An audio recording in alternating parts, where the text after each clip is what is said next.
This is the gentle leader. The part with the plastic clip goes around the dog's neck, just like a regular collar. The nose loop, you need to slide up through that metal hardware. And you would put the leash on the round clip at the bottom. The black slider clip is to adjust the nose loop. You want to make sure the dog can open its mouth to chew, drink, pant, but you don't want the nose loop to be so loose that the dog can pull the nose loop off of the nose easily. Once you have the gentle leader on the dog, you can attach your leash to the clip. So when we put it on the dog, again, here I am pulling the nose loop through the hardware. Take a treat, and I just want to position that treat so the dog has to stick their nose through it to get the treat, and while they're chewing, I can bring that neck strap around the back of the dog's neck and clip and adjust and tighten as needed. Always use treats, make your dog happy about it. They will try to paw this off. They have to get used to wearing it. Here I am just working on some place work with Keira. So I asked her to get up on the ledge, and then I tell her to get off and to place again. To get off, place. I do this just to keep the dog kind of motivated and making sure they feel confident that they can get up on these elevated surfaces. I'm going to reward her for her effort here. And now I'm going to go ahead and ask her to do a down up on that ledge. I always wait till they're done chewing, and then I'll go ahead and tell her she can get off.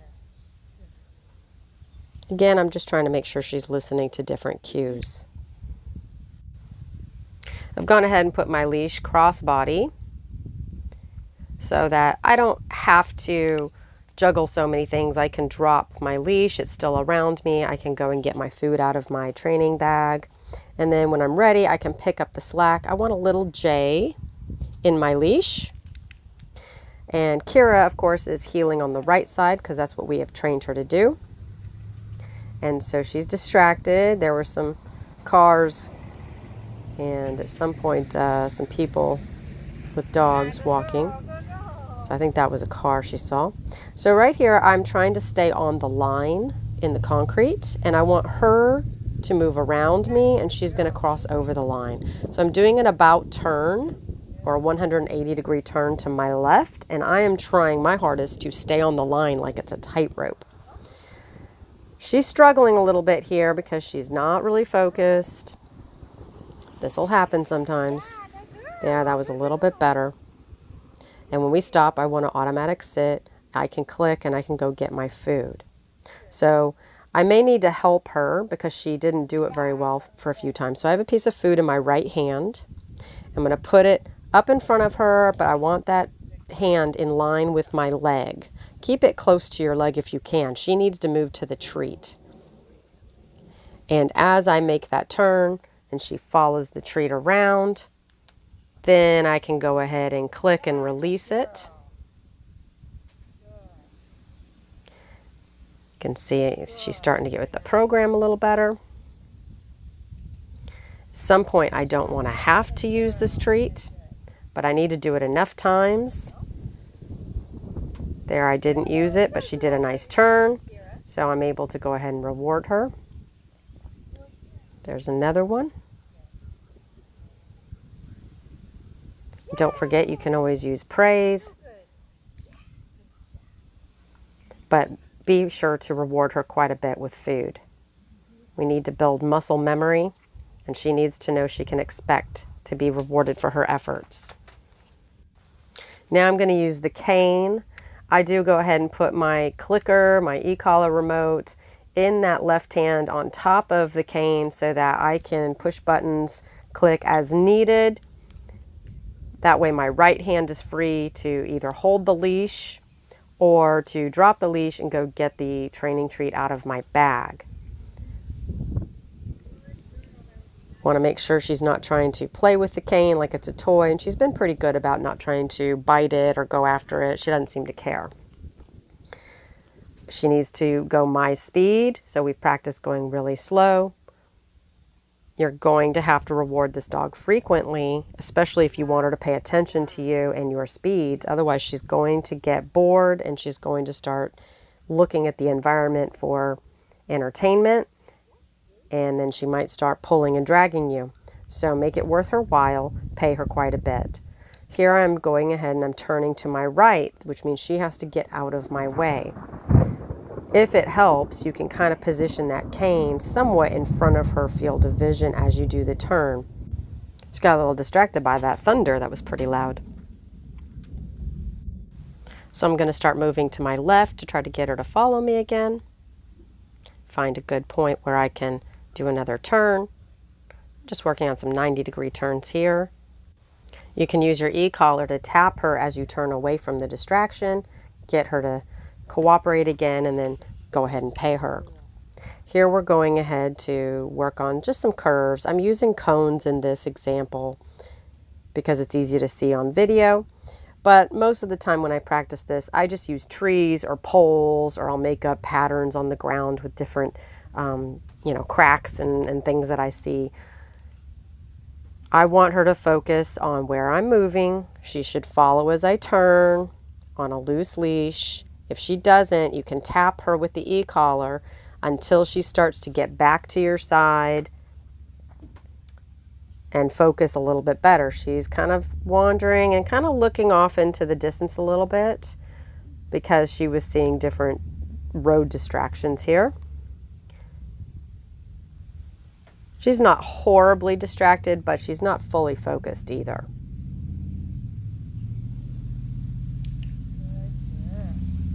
Always make sure to give the dog enough room to go around the obstacle that you're turning around, whether it's a trash can or a light pole or whatever. So here there's a bicyclist, and what she was looking at, which finally kind of made it into the camera frame, was a person with two dogs walking down the street. You can see kind of way off. So at this point, because she was kind of losing it, I can't do curves anymore. So I'm just going to jump into doing straight 180-degree turns. So I'll go towards the distraction, and as soon as she gets up ahead of my toe, I'm going to do a very quick turn to my left, 180 degrees. Just imagine you're on a line, on a tightrope, and try to stay on that line when you do your turn. Don't slow down too much in the turn or she'll think you're stopping. And then once she's cooperating again, I can stop, let her sit automatically, and pay her.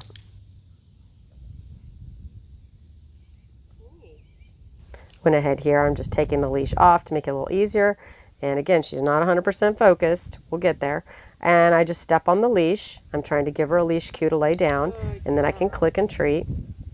And I'm just kind of giving her some different cues. So now is a hand signal to sit. We're practicing this where she's at my right side. Now there's a hand signal to down. Unfortunately, she popped up, so I had to reset her. There we go. And drop the treat between her feet.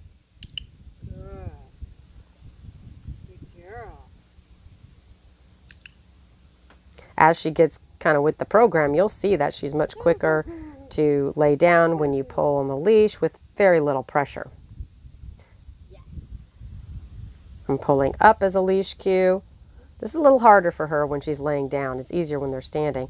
And so she pops up, and now the leash pressure is gone. Make sure anytime you pull up on the leash for a sit that you relax the leash when she does sit. So here we are practicing a grass, because grass has other distractions that concrete does not.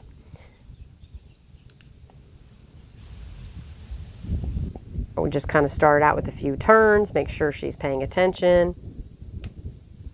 And then we're going to start working on kind of circles and tight turns. So I start out, again, make sure the dog is focused. I start out here with just practicing walking a few steps, stopping, letting her sit, paying her, walking a few more steps, stopping, letting her sit, paying her, so that I can see she's actually trying to put in some effort and not too interested in the environment.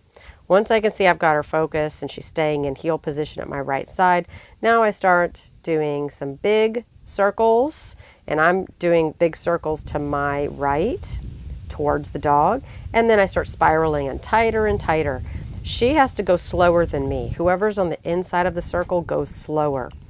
And a lot of dogs will stop and try to sit while you walk around them. Just widen your circle a little bit if you need to, or kind of encourage them to get up with a little kind of sound, you know, or hurry. Most of them will get up. Now we're going to practice it the other direction. So big circles to my left, away from the dog. So now she's on the outside of the circle, and she's going to have to go faster than me. Otherwise, she's going to lag automatically. So you can use some food like I'm doing, where I put it down, get her to follow, because she needs to learn to speed up. When you're working on curves, whoever's on the outside of the curve is going to be faster than the person inside the curve. And that's a weird concept for dogs, because when you're walking on a straightaway, they match your speed exactly. But here, their speed is going to be different than yours in order to stay in position. So that's what we're practicing. You will get dizzy doing some of these exercises, so only do as many turns as you can. Here we are out at a park, so now we're competing with all these local distractions of other people. There's ducks out there. Again, I have this leash kind of crossbody. It may be hard to see. That way I can just kind of hold the end. I'm working on keeping her on a loose lead, but anytime her nose gets above my toe, that's where I'm going to do a quick left away from the dog, just doing a 180, get her to catch back up with me, and then I can turn around and go the direction I really want to go in. After you've stopped, always remember to say heel and start moving again when you want her to walk next to you. Additionally, if she moves away from your side out of position, you want to tap the e-collar rapidly until she starts to get back to your right side in position. Here we're just working on some turns around the pole. I see an opportunity. We can work on some circles around an object. She did really nicely there, so she got a treat. Then we move over here, kind of in between the bench and this yellow pole, which she wasn't super focused on. Here I might be using a little bit of food in my right hand to kind of help motivate her to go around the pole. And I dropped it, unfortunately, so she had to grab it. She was a little nervous about this bigger pole being on the inside of it. She kind of moved out of position, and there happened to be a guy, so she lost her focus there. Every time I stop, I expect her to sit. If she doesn't, I'll pull up on the leash, or I may tell her to sit. If you're using the e-collar, you can tap until she sits. Find plenty of opportunities to stop so you can pay her. I only stop when the dog is in good heel position next to me on a loose leash. I don't stop if the dog is pulling or going the wrong way, because then they learn that they can get out of position and you'll stop and wait for them. And some of them will start doing it on purpose. So she's kind of getting interested as she sees more people in the parking lot. You can see she pulls a little bit to my right, and I just tap her with the e-collar until she comes back into my right side. I want to see that if I slow down, she slows down. So as she starts pulling away from my right side, I'm tap, tap, tap, tap, tap very rapidly with the e-collar. Now, because there are people that popped out, she got up ahead of me. I tapped as I turned away from her, just took a couple steps, and we moved back. I just wanted to get a little space between us and that group of people that just kind of suddenly appeared in front of us. But anytime she gets up ahead of me, I'm going to be quick to tap and turn 180 degrees to my left away from the dog. So I decided just to take an opportunity to stop, let her sit, pay her, also get a little bit more space between us and the group in front of us. She's getting very interested because she's seeing a lot more activity. We get to the end of the street. I want her to sit so I can pay her. I don't want us going across the street until I'm ready and I make sure it's safe. And then I'm going to tell her to heel, and she can step off with me. As you start working with crowds, you're going to have to be more on top of her. She's going to be distracted. You have to expect that. If it gets to be too challenging, you need to work in areas where it's less crowded until she can master that better. Going past this dog was really challenging. You see that dog is having troubles too. So if she were to try to go see that dog, or, I would be tapping her with the e-collar very quickly and moving a direction away from that dog if possible. because she got past that dog, I stopped and let her sit so I could give her a treat. As long as Keira is walking nicely at my side on a loose leash, I will continue going straight. But if she starts to get ahead of me or pulling, I have to react either by tapping with the e-collar, tapping and turning. I only stop when the dog is in position on a loose leash next to me, and when I stop and they sit, I'm going to pay them. Pay attention to the leash. Anytime you see her pull away on a tight leash, I am tapping with an e-collar. And as she comes back in and loosens that leash, the tapping is over. Typically, she's on anywhere between a 20 to 40. I start off about a 20, and then if she's not listening to that, I quickly go up. And you're tapping until she listens very rapidly. Tap, tap, tap, tap, tap. You don't want big pauses in between your taps. It's confusing for her. She's looking for when it stops is when she did the right behavior. It's the opposite of the clicker. Clicker, you would click when she does the right thing.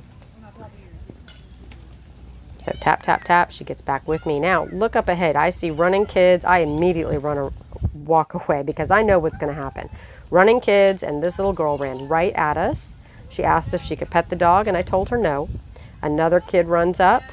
I told him no. And then this third child who comes up behind me, he went right in. He wasn't asking to pet the dog at all. I've already said no to 2 kids, so I just walk off. They were going to set her up to fail because of how they ran up to her. It was going to get her excited. So there was no way I was letting those kids pet this puppy because it was not going to advance her training. And then I go ahead and just get her reset because that was a whole lot of activity, get her focused on me, try to end on a good note, paying the dog.